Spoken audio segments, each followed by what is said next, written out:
साथियों नमस्कार। सार शब्द भेद सतपुरुष चैनल में आपका स्वागत है। और इस वीडियो के माध्यम से आप लोग जानेंगे वो कौन है जो आज तक नहीं मरा, और मरने वालों की गिनती भी इस वीडियो में आएगी। हालांकि मरने वालों की संख्या पूरी नहीं है, लेकिन कुछ महापुरुषों की गिनती ली जाएगी जो महापुरुष वर्तमान में भगवान बन के बैठे हुए हैं। तो चलिए चलते हैं, वाणी को स्टार्ट करते हैं। ये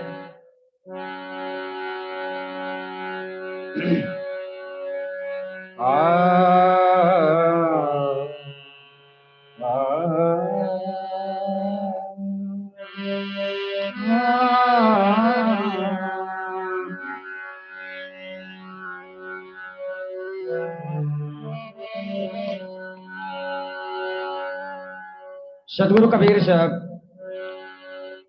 यहाँ पर सवाल करते हैं विद्वानों से, गुरुजनों से, जो संसार में थोड़ा बोड़ा किताब पढ़ के घमंड में अज्ञानता का प्रचार करते रहते हैं और उन्हें लगता है कि हमसे बड़ा विद्वान कोई नहीं है। तो ऐसे लोगों को यह भी समझ लेना चाहिए कि एक दिन आप खुद नहीं रहेंगे तो आपकी विद्वानता भी समाप्त हो जाएगी। आपके साथ ही आपके सारे कर्म खत्म हो जाएंगे। को नाम कहो, को नाम कहो, पंडित जना को नाम कहो, पंडित जना तो समझाए कहो मोहि श्यामा। बहुत प्यारा शब्द है। को नाम हुआ कहो पंडित जना, सो तो समझाए कहो मोहि सना। एक एक शब्द के भावार्थ को ठीक से समझना। सबसे पहले तो सवाल आया है कि कौन नहीं मरता है, ये सवाल पूछा जा रहा है ना, को नाम हुआ है ना। दूसरी बात आ गई कहो पंडित जना। पंडित जना शब्द यहाँ पर उन्हीं के लिए है जो कार्यक्रम करते हैं मंच पर, गीता भागवत आदि, मतलब लोगों को समझाते हैं भक्ति के बारे में, है ना, और गुरुआई भी करते हैं। ऐसे बहुत सारे पहले की परंपरा में अधिकतम ऐसा ब्राह्मण ही किया करते थे, पंडित ही किया करते थे, जिन्हें गुरु बनने का अधिकार होता था। लेकिन वर्तमान में आज ऐसा नहीं है। आज किसी को भी गुरु आप बना सकते हैं। आज की परंपरा में ऐसा नहीं है कि कोई गुरु नहीं बन सकता है। जिसके पास ज्ञान है वो गुरु बन सकता है। ठीक है, तो चलिए शब्द आया को ना मुआ कहो पंडित जना, तो समझाए कहो मोहसना। सना शब्द जो आया है लास्ट में, ये सना शब्द है, उसको विवरण करके समझना है और विवरण करके समझाना भी है। तो अब शायद आप लोग उनकी गिनती नहीं लेते होंगे, लेकिन सदगुरु कबीर साहब ने यहां पर उन लोगों की गिनती ली है जो लोग भगवान बन चुके हैं। लोगों ने उन्हें भगवान घोषित कर दिया है। ठीक है, तो चलिए आगे बढ़ते हैं। को नाम कहो पंडित जना तो समझाए कहो मोहि सना। मुए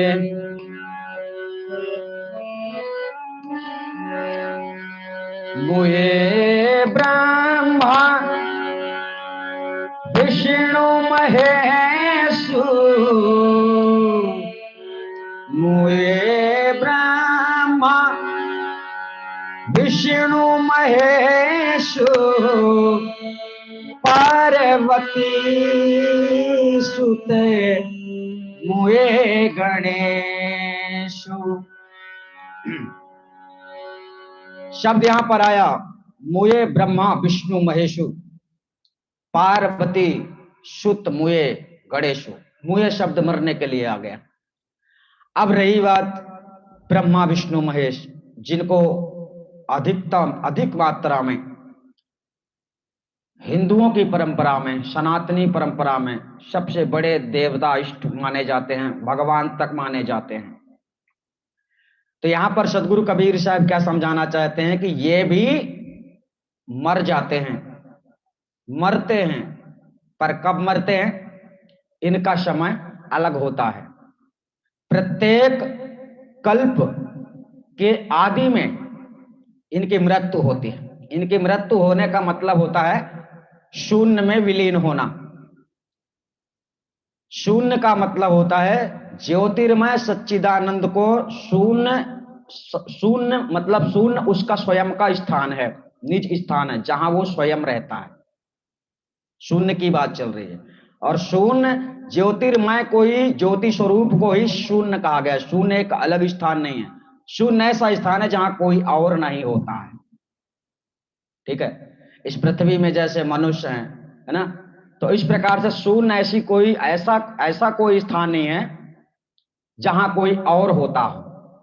और ये महाप्रलय के समय में मरते हैं, जहां ब्रह्मा विष्णु महेश की बात आई है।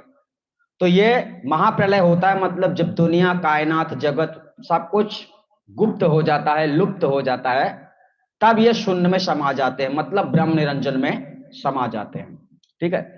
तो शब्द आया पार्वती सुत मुए गणेशु। कहने का तात्पर्य है कि आप लोग इतिहासों के माध्यम से गणेश जी की भी बहुत सारी लीलाएं देखी होगी, पार्वती के भी लीला आपने देखी होगी। तो हो गया जो हुआ होगा, लेकिन वर्तमान में तो ऐसा नहीं है।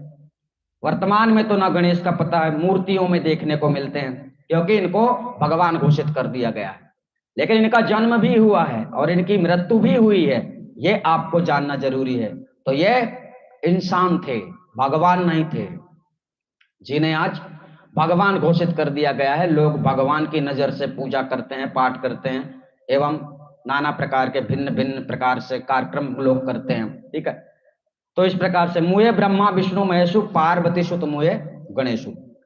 आगे चलते हैं।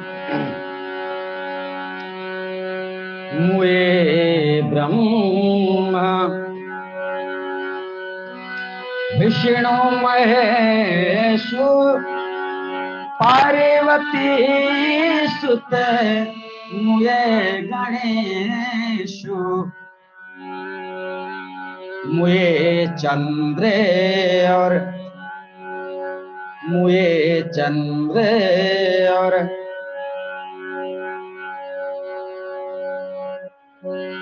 मुए रवि शेषा मुए हनुमत जिन्हें बांधल से था। अब यहां पर शब्द आया मुए चंद्र मुए रवि शेषा और मुए हनुमत जिन बांधल सेता। यहां पर शब्द आया है मुए चंद्र। चलिए, चंद्र का मतलब चंद्रमा के लिए हो गया, रवि का मतलब सूर्य के लिए हो गया, और शेषा शब्द है यहां पर शेषावतारी लक्ष्मण जिसको कहा जाता है उसकी बात आ गई है। और हनुमत शब्द जो आया है वो हनुमान के लिए है।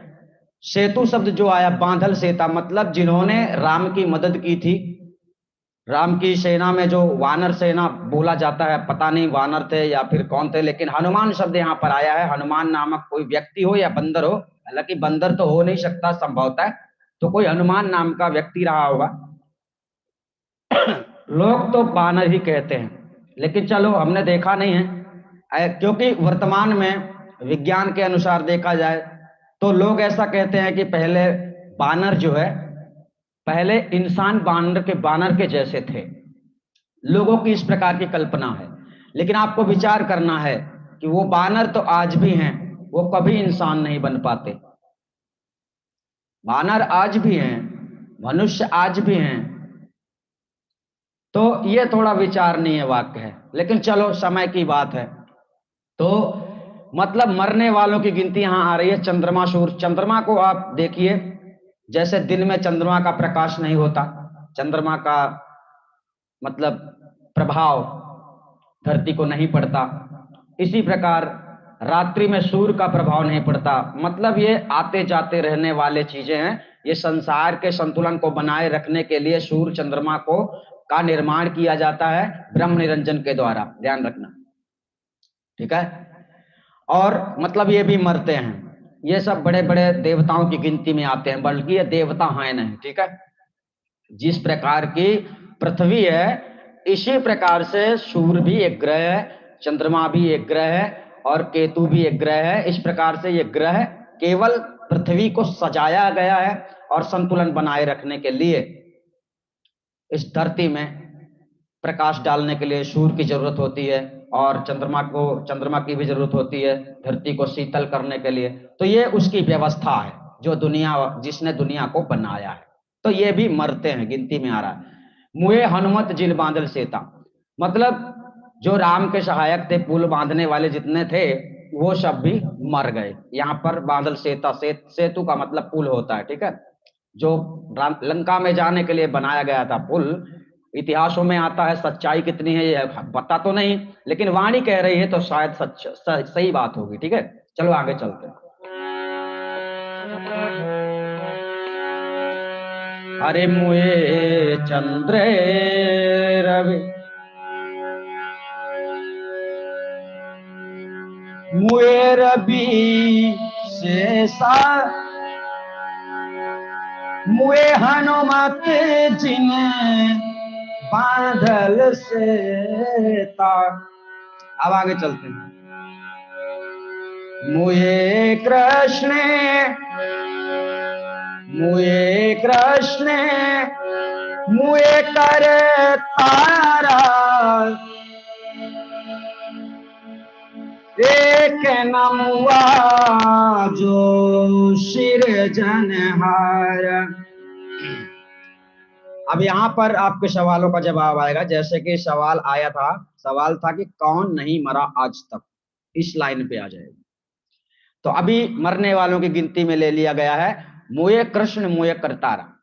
मुए कृष्ण शब्द जो आया है वह कृष्ण के ही लिए है, जिस कृष्ण को आज लोग चक्रधर समझते हैं, भगवान समझते हैं।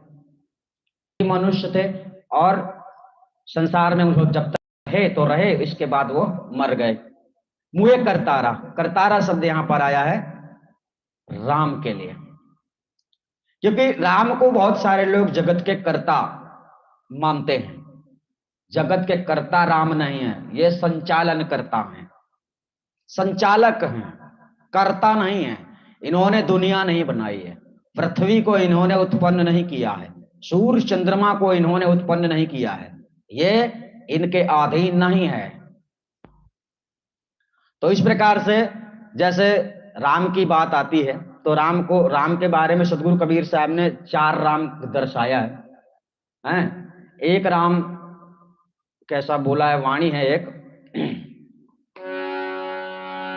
एक राम घटघट में बोले, एक राम दशरथ घर डोले, इस प्रकार से वाणी है। तो चलो उस वाणी को हम हटाते हैं, यहाँ केवल आपको समझ लेना। एक नाम हुआ जो सृजनहारा, जो बात आ रही है, सृजनहारा शब्द महाचेतन सतपुरुष परमात्मा के लिए है। अब यहां थोड़ा आपको यह भी ध्यान देना है कि महाचेतन सतपुरुष परमात्मा सृजनहारा इसलिए बताया गया है क्योंकि उसी चेतन महाचेतन सत्ता से अनंत चेतन आत्माएं प्रकट हुई हैं। मतलब सर्वत्र आत्माओं का मूल कारण महाचेतन सतपुरुष परमात्मा है। तो यहां पर सृजनहारा उसको कहा गया है, महाचेतन सतपुरुष परमात्मा को। हालांकि परमात्मा आवागमन के चक्र में आता नहीं है, रहता नहीं है, ठीक है, आवागमन के चक्र में वो नहीं आता है, परंतु उसकी वजह से ही अनंत चेतन आत्माएं प्रकट हुई हैं। अगर वो ना होता तो आत्माएं कहां होती? आत्मा महाचेतन सत्पुरुष परमात्मा के गुण माने जाते हैं। ध्यान रखना, क्या माने जाते हैं? गुण। ठीक है, तो इस प्रकार से अब आगे शब्द आया, एक तो महाचेतन सत्पुरुष परमात्मा नहीं मरता। कारण कारण यह है कि वो कभी जन्म नहीं लेता। कारण यह है कि वो कभी जन्म नहीं लेता, वह कभी देह धारण नहीं करता। इसलिए जिसका जन्म ही नहीं होगा तो मृत्यु का सवाल ही नहीं पैदा होता है। ठीक है, अब और कौन नहीं मरता है ये भी जान लेना। अरे कहाँ है कबीर, कहाँ है कबीर, मुआ नहीं सोई, जाको आवा गमन न होई। एक तो बतला दिया गया महाचेतन सत्पुरुष परमात्मा जो ना जन्म लेता है और ना मरता। दूसरा, कहें कबीर मुआ नहीं सोई। सोई का मतलब इस संसार में जितने भक्त लोग हैं, उन भक्तों में से जिसने अपने आत्म स्वरूप ज्ञान को का परिचय करके परमात्मा में अपनी चेतना को स्थिर कर दिया। अब यहां भक्तों की बात चल रही है। शरीर का मरना, आत्मा का मरना नहीं माना जाता है। आप ज्ञान से परिपूर्ण जिस दिन हो जाते हैं, आपकी चेतना इस संसार में फंसी हुई है, विकारों में अज्ञानतावश सारा संसार भटक रहा है, तो जो आवागमन के चक्र से छूटने की प्रक्रिया अपना लेता है, इसके लिए आपको सच्चे गुरु की आवश्यकता होती है। सच्चे गुरु के द्वारा बताए गए उपदेशों में अपना जीवन परिवर्तन करना पड़ता है। गुरु से कोई पूजा पाठ करने की विधि नहीं लेनी होती है, कोई मंत्र आदि ऐसा नहीं लिया जाता है। गुरु से लिया जाता है आत्म स्वरूप परिचय। जाना जाता है गुरु के द्वारा कि आत्मा का स्वरूप कैसा है। जब आत्मा का स्वरूप आपको ज्ञान हो जाता है, तब कहीं चल के आप परमात्मा के स्वरूप को जान पाते हैं, क्योंकि आत्मा और परमात्मा का एक स्वरूप है, दो प्रकार के नहीं है। बस बूंद और सिंधु का फर्क है। मतलब एक समुद्र का सामूहिक पानी और एक बूंद पानी, इतना अंतर है। तो इस प्रकार से साहब ने यहां पर उसके लिए भी कहा कबीर मुआ नहीं सोई, जाको आवागमन न होई। जो आवागमन के चक्र से छूट जाता है, जीते जी आपको मुक्ति प्राप्त करनी है ना, तो आवागमन के चक्र से छूटने के लिए सच्चे गुरु की आवश्यकता पड़ती है। कैसा भी गुरु बना लो तो तुम्हें मुक्ति मिल जाएगी, इस भरोसे में नहीं रहना। समझना तो सबसे बड़ी ये बात है कि जो लोग, जिन लोगों को, देवी देवताओं को लोग ईश्वर के समान पूजते हैं, यहां बात उनकी आई है कि वो भी मर गए हैं, और ये प्रमाण है। क्योंकि कल थे, आज नहीं है, तो मतलब नहीं है। कल थे मतलब कभी थे, द्वापर में कृष्ण थे, आज तो नहीं है ना, तो मतलब साबित होता है ना कि मर गए। और सूर्य चंद्रमा, इनको आप डेली देखो, इनका डेली जन्म होता है, डेली मृत्यु होता है, यूं समझो ना। क्योंकि एक ही सूर्य पूरी पृथ्वी को प्रकाशित करता है, लेकिन वही सूर्य रात को गायब हो जाता है, रात को गायब हो जाता है। तो समझने की बात है कि ये समय समय मतलब समय के हिसाब से चलते हैं। तो इनका ब्रह्म आदियों का भी समय होता है। जैसे हमने बताया ब्रह्मा विष्णु महेश, ये उस प्रकार से नहीं मरते जिस प्रकार से हम और आप मरते हैं, क्योंकि इनका हमारे आपके जैसा शरीर ही नहीं है, समझे। क्योंकि ये इन लोगों को योगेश्वर कोटि वाली आत्मा बोली जाती है। इनके पास जो ताकत होती है वो स्वयं सिद्ध आत्मा से कम होती है। स्वयं सिद्ध आत्मा से कम ताकत ब्रह्म निरंजन में होती है, और उससे कम ताकत ब्रह्म निरंजन के द्वारा उत्पन्न होने वाले जीवों में होती है। हम लोग असिद्ध आत्मा माने जाते हैं। हम लोगों में वो शक्ति नहीं है कि हम कुछ भी बोल दे तो हो जाए, लेकिन सिद्ध आत्माओं में वो क्षमता होती है कि वो चाहे जिस रूप में आपको मिल भी सकते हैं और आपको बोल देंगे कि वो तुम्हारा घर बन गया तो बन गया। ठीक है, मतलब जो भी तुम्हें जरूरत पड़ती है तो आपको जरूरत पूरी करने के लिए कर्तव्य करने पड़ते हैं, कष्ट उठाना पड़ता है। लेकिन सिद्ध आत्माओं के साथ ऐसा नहीं होता, क्योंकि उनमें स्वयं सिद्धि की ताकत होती है और उनको अलाउ होता है। मतलब एक नियम कानून संसार में बना है जो अध्यात्म के हिसाब से ब्रह्म निरंजन बनाकर रखा हुआ है, सारा सिस्टम है उसका। अब वो सिस्टम हमको हमको इतना ही समझना चाहिए कि सूर्य को आप आकर्षित नहीं कर सकते, सूर्य को वशीभूत नहीं कर सकते, चंद्रमा को वशीभूत नहीं कर सकते, ये तुम्हारे कहने से चलते नहीं है। यहां समझना है। एक इंसान इंसान से कितनी भी बातें कर सकता है, झगड़ा कर सकता है, मार सकता है, कुछ भी कर सकता है, लेकिन आप जिस पृथ्वी में रहते हैं इस पृथ्वी का आप कुछ भी नहीं बिगाड़ सकते, क्योंकि आप में वो क्षमता नहीं है और आप में वो गुण नहीं है। ठीक है, ताकत नहीं है। चलिए व्याख्या को समझ लेते हैं। पहले इसमें सदगुरु कबीर साहब कहते हैं, हे पंडित जन, आप लोग मुझसे यह तो समझा कर कहिए कि इस असार संसार में, असार संसार का मतलब होता है जहां कोई सार नहीं है, मतलब इस दुनिया में कोई खुशी नहीं है। शरीर में, इस शरीर को रखने से ही तुम्हारे अंदर नाना प्रकार के विचार आते हैं और आप लोग विचार करने के बाद कार्य भी करते हैं। इच्छा होती है आपकी तो आपको मेहनत करना पड़ता है, सब कुछ करना पड़ता है, लेकिन जब आप परमात्मा में स्थिर हो जाते हैं तब आपके अंदर से सारे विकार खत्म हो जाते हैं। ठीक है, तो यहां पर बताया असार संसार में जन्म लेकर कौन नहीं मरा। देखिए ब्रह्मा विष्णु और महेश जी जो अन्य देवों में प्रधान देव त्रिदेव हैं वे भी तीनों मर गए हैं, और पार्वती पुत्र गणेश जी भी मर गए, और चंद्रमा सूर्य केतु शेष भी मर गए, और जिन्होंने सेतु बांधा था, अर्थात समुद्र में सेतु बांधते समय जो श्री राम के मुख्य सहायक थे वे श्री हनुमान जी भी मर गए, श्री कृष्ण जी भी मर गए, स्वधाम को चले गए, और कर्ता कहाने वाले श्री राम तथा अन्य बहुत से लोग भी मर गए। ठीक है, परंतु एक जो महाचेतन परम पुरुष परमात्मा है जिससे अनंत चेतन आत्माएं प्रकट हुई हैं, वही बात आ गई जहां सृजनहारा की बात चल रही, तो यहां पर आ गया ना महाचेतन। अब उससे अनंत चेतन आत्माएं प्रकट हुई हैं, ये भी आपको ध्यान रखना है। ठीक है, हुई हैं, वह नहीं मरा।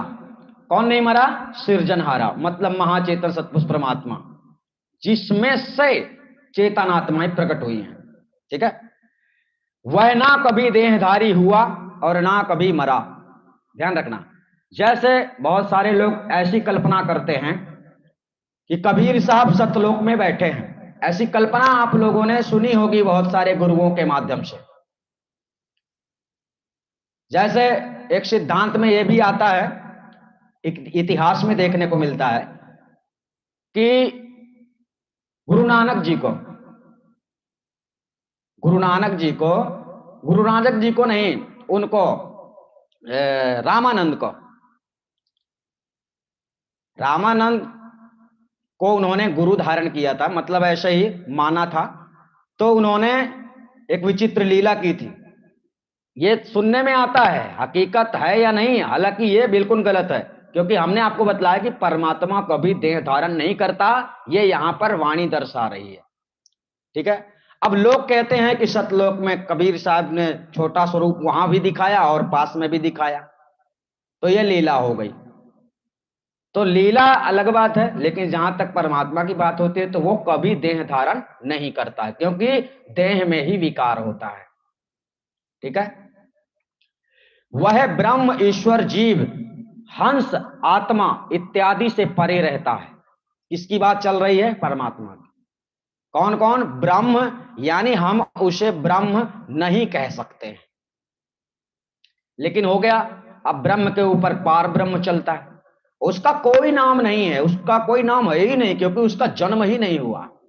जिसका जन्म हुआ उसका नाम हुआ। ठीक है। तो उस सभी आत्माएं, उक्त सभी आत्माएं उसी से प्रकट हुई हुई हैं। सदगुरु कबीर साहब कहते हैं कि जो, ध्यान रखना, जो अपने चेतन आत्मा स्वरूप के परिचय के सहित उस महाचेतन परम पुरुष परमात्मा में स्थिर हो गया, वह आवागमन, जन्म, मरणादि सर्व बंधनों से छूट गया। ये बात आ गई आप लोगों की। पहले तो एक बताया कि वो नहीं मरा, कौन? परमात्मा, क्योंकि उसका कभी जन्म नहीं हुआ। दूसरा दूसरा वो नहीं मरता, मतलब शरीर तो मिट जाएगा, लेकिन चेतन आत्मा आवागमन के चक्कर से छूटकर परमात्मा में समावेश हो जाएगी। और ऐसा होने के बाद में आपको संसार में नहीं आना पड़ेगा, मतलब आप अमर हो चुके हैं। और अगर आत्मज्ञान बिना नौटंकी करते रहोगे, खपड़िया में ध्यान लगाते रहोगे, मंत्रों का जाप करते रहोगे, उल्टे सीधे ग्रंथ पढ़ते रहोगे, तो कभी कबीर पंथी नहीं बन पाओगे। और जब कबीर पंथी नहीं बनोगे तो अपने आप में मान लेना कि मैं ज्ञानी हूं, अपने आप में मान लेना कि मेरा गुरु सही है, ये आपको धोखा भी हो सकता है। कबीर के ज्ञान में, कबीर की वाणी में अगर आपको विश्वास नहीं होगा तो हम निश्चित कहते हैं कि आपका कल्याण हो ही नहीं सकता, चाहे कितनी भी चतुराई कर लो। ठीक है। छूट गया। अतएव वह फिर आवागमन में कभी नहीं आता और ना कभी मरता है, अर्थात वह भी नहीं मरा जो स्वरूप परिचय ज्ञान के सहित, ध्यान रखना, स्वरूप, तुम कैसे हो, तुम कौन हो, तुम्हारी पहचान क्या है, असली उसका परिचय गुरु के द्वारा होता है। ठीक है। ज्ञान के सहित सत्य शब्द स्वरूप परमात्मा स्वरूप में स्थिर होकर आवागमन से रहित हो गया। जन अन्य सब ब्रह्मा, विष्णु और शिव आदि देवगण प्रत्येक कल्प के आदि में निरंजन ब्रह्म के द्वारा उत्पन्न होते हैं। ध्यान रखना, प्रत्येक कल्प का मतलब हमने आपको समझाया कि जब यह कल्पनातीत संसार नष्ट होता है तो एक कल्प उसका पूरा होता है। कल्प के अनेक अर्थ लोगों ने निकाले हैं, लेकिन यह कल्पनातीत संसार है, ध्यान रखना। किसी ने, मतलब ब्रह्म निरंजन ने, पहले एक कल्पना करता है, क्या बनाना है मुझे संसार में, कैसा बनाना है, क्या करना है। जैसे आप मकान बनाते हैं तो पहले उसकी कल्पना करते हैं कि इतने कमरे बनाने हैं, है ना, ये सब ये कल्पना कहा जाता है। फिर कल्पना पर आप चित्र बना देते हैं। तो इसी प्रकार ये उसके लिए चित्र के समान है। भगवान जिसको कहा जाता है, जिसने दुनिया बनाई है, उसके लिए चित्र के समान है। वो इस चित्र को कभी भी मिटा सकता है। ठीक है। हाँ, ब्रह्मा, अन्य सब ब्रह्मा, विष्णु और शिव आदि देवगण प्रत्येक कल्प के आदि में निरंजन ब्रह्म के द्वारा उत्पन्न होते हैं। ठीक है। और कल्प के अंत में ज्योति स्वरूप ओमकार ब्रह्म निरंजन में लीन होकर शून्य में रहते हैं। ध्यान रखना, अधिकार समाप्त होने पर ज्योति स्वरूप ओमकार ब्रह्म निरंजन शून्य में लीन होना ही ब्रह्मादि देवों का मरण कहा जाता है। ठीक है। भाव यह है कि जब बड़े बड़े पुरुष संसार से चले गए तो क्षण भंगुर शरीरधारी मनुष्य चले जाएं, इसमें कहना ही क्या है। ठीक है।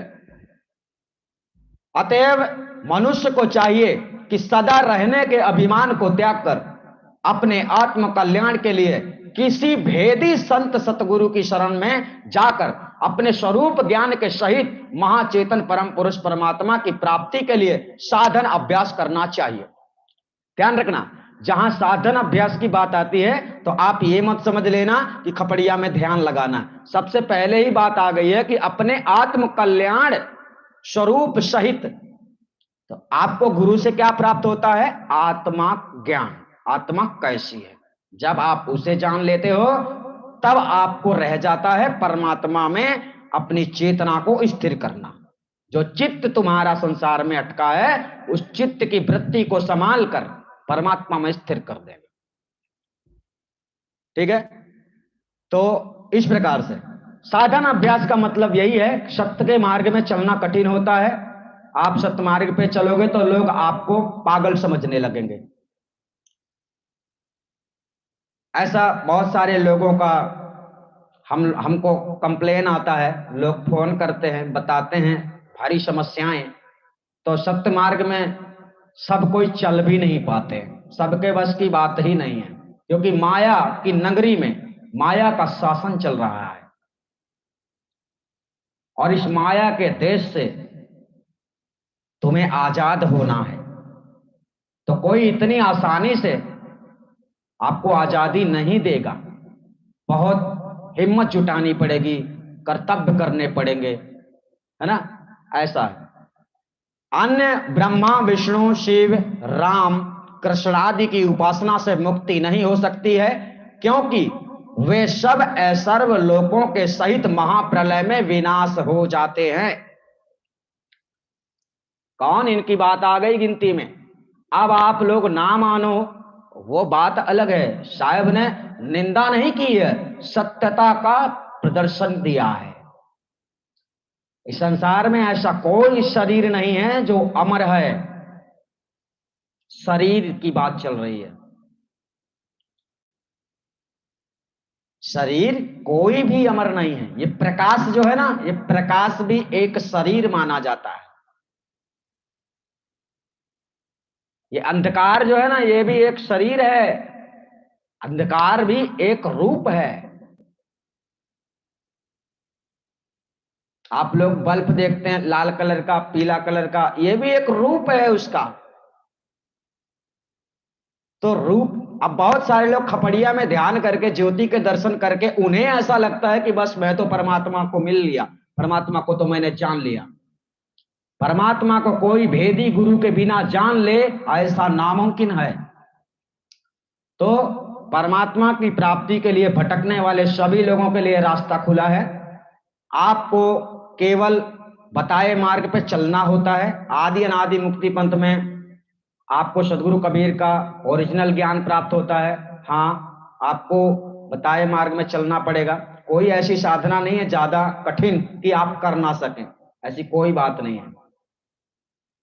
सदगुरु आपको आजादी के सभी मार्ग खोलते हैं, लेकिन आपके अंदर की जो बुराइयां हैं वो पहले निकालना पड़ता है आपको। हम कहेंगे, आप मानेंगे नहीं, तो किस मतलब का हमारा बोलना। हम कहेंगे और आप मान लेंगे और चलने लगेंगे उसी मार्ग पे जो हमने बताया है, तो इसका मतलब हो जाता है आप आज्ञाकारी शिष्य हैं। और आप जब कर्तव्य करेंगे, बात मानेंगे, तो गुरु भी आपकी बात मानेंगे। तो गुरु की बात आप लोग तो बहुत मानते हैं, लेकिन गुरु लोग आप लोगों के साथ धोखा करते हैं। ये कभी नहीं बताते हैं कि हमारा ज्ञान अधूरा है। ये तो कबीर के ज्ञान को ही ठुकरा देते हैं। ऐसा तो अभी धरती में ऐसे कबीर पंथी पाए जाते हैं जो कबीर की ही वाणी को नहीं मानते और दूसरे संतों महंतों ने जो वाणी लिख दी है उसको लेके कबीर ज्ञान बांटते हैं। तो आपके साथ कहीं धोखा ना हो। और अगर आप समझ गए हैं, समझ जाएंगे, अगर आप वीडियो देखते रहेंगे तो जल्द ही समझ जाएंगे कि हकीकत क्या है। और जब कबीर का ज्ञान आपको बुरा लगने लगे तो हमने आपको बोला था कि भक्ति मार्ग ही छोड़ देना, क्योंकि कोई मतलब नहीं है। फिर अपना जीवन अपने तरीके से जियो, जो करना है करो, क्योंकि रहना तो संसार में ही है। पर अगर भक्ति करना है, परमात्मा की प्राप्ति करना है, तो ये ड्रामाबाजी करना बंद कर दो। ड्रामाबाजी क्या है? सुबह नाम जपना, दोपहर नाम जपना, सुबह पूजा, रात पूजा। जो आधी आधी रात में लोग मध्य रात्रि में सोते हैं, पूरी दुनिया सोती है, और भगवान के भक्त जो परमात्मा के भक्त बने हुए हैं, कबीर पंथी में बहुत सारे ऐसे लोग हैं दुनिया में जो आधी रात को खपड़िया में ध्यान करते हैं। मतलब लोगों को लगता है कि हम भक्ति कर रहे हैं, ये भक्ति नहीं है। यह सूक्ष्म शरीर पिंड से ब्रह्मांड में जाता है, नाना प्रकार के दृश्य देखता है, जिससे कोई फायदा नहीं है। जिसे स्वप्न के समान कहा जाता है। स्वप्न में आप कहां से कहां चले जाते हैं, क्या से क्या देख लेते हैं, लेकिन जाग कर देखते हैं तो पता चलता है अरे कुछ नहीं हुआ। तो ये स्वप्न के समान एक कारनामे जो तुम कर रहे हो, हमेशा तो कर नहीं सकते। अब मान लो कि खपड़िया में समाधि आप लगाते हैं, वो मुक्ति नहीं है। पिंड पिंड और ब्रह्मांड ये दोनों ही बंधन में है। तो इस पिंड और ब्रह्मांड में रहने वाली कोई भी आत्मा सुरक्षित नहीं है। सबको पीड़ा, सबको तकलीफ, चाहे वो देवी देवता के रूप में हो, चाहे किसी भी रूप में हो। ठीक है, तो आप लोग समझ गए होंगे। जिसे भी आदि अनादि मुक्ति पंथ में जुड़ना है, आप लोग घर बैठे जुड़ सकते हैं। इसके लिए आपको तकलीफ नहीं उठानी पड़ेगी। हाँ, नियम को समझना होगा, नियम का पालन करना होगा, सेवक बनना होगा, सच्चा सेवक, दास बनना होगा।